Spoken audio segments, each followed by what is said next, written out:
Today I needed to get roads done for the village, and so I have used this cobblestone paper all along the back here, but I didn't want the whole thing to look cobblestone-ish, so I was trying to figure out roads, and I needed to have it somewhat fat because I have this parade that, needed it to be a certain width.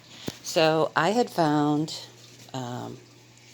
Lemax, no, it's from Walmart. Walmart has this grass section stuff, so it sort of gave me a good idea of width. So I used that, and then, as my guide. And then I went to the Dollar Tree store, and I was looking for things that could possibly be roads. And somebody had suggested shelf liner, but I couldn't find that. But I did find these mats, doormats. And on the other side, it's just a plain gray. And if I zoom in on the texture of it, I don't know if you can see it that well, but it's not bad for being a road. So I came over this end, and I used some paper. I was smart, fortunately. I used paper, and I laid it out. I taped it all together, and I drew where I wanted the circumference of my road. So, and then I used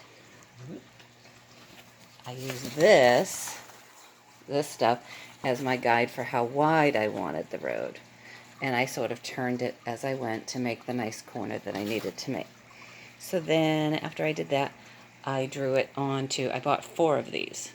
And I drew it on, I cut the white part, paper out, and I drew it onto here. And then I cut that out. But what I realized and remembered, fortunately, before I started chopping away at stuff, is this road actually has a left and a right. And what I mean by that is if I move this, I made a short piece for here and a longer piece for here. It would depend on a person's actual village, how far their streets need to be or whatever.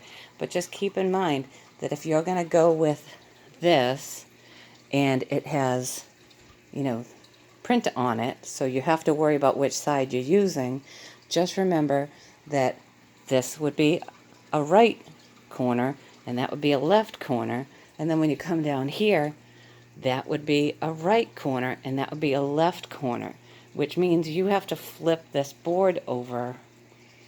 You just have to flip your template to one end or to the other end to make sure that you don't make sure that the curves come out correctly.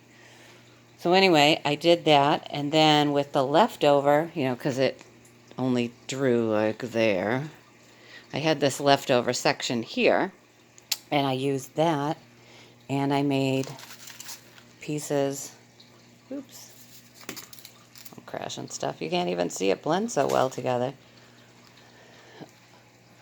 See? So there was a long strip, and it goes to here. So I was able to do this whole, now I crashed my parade. So now I was able to do this whole road. This is an 8-foot table, and because I measured and I planned it out accordingly ahead of time, I was able to actually do it with 3 pieces, not 4, of the doormat. It's actually a good, sturdy, it's a good sturdy, piece. So instead of using like cardboard that would eventually, bend when I put it away or whatnot, I'll be able to use this and the extra pieces, because I even have like little corner pieces that I could use for sidewalks, stuff like that. But I'm really, really excited about how this came out. I had no plan this morning, but this is what I ended up with, and I will be using it to do some other area over here, maybe crossing over to this part of the village, and doing along the front here. Lots of work to do still. Thanks for watching. If you like this, please thumbs up or subscribe, and I'll have more tutorial stuff for Christmas villaging later.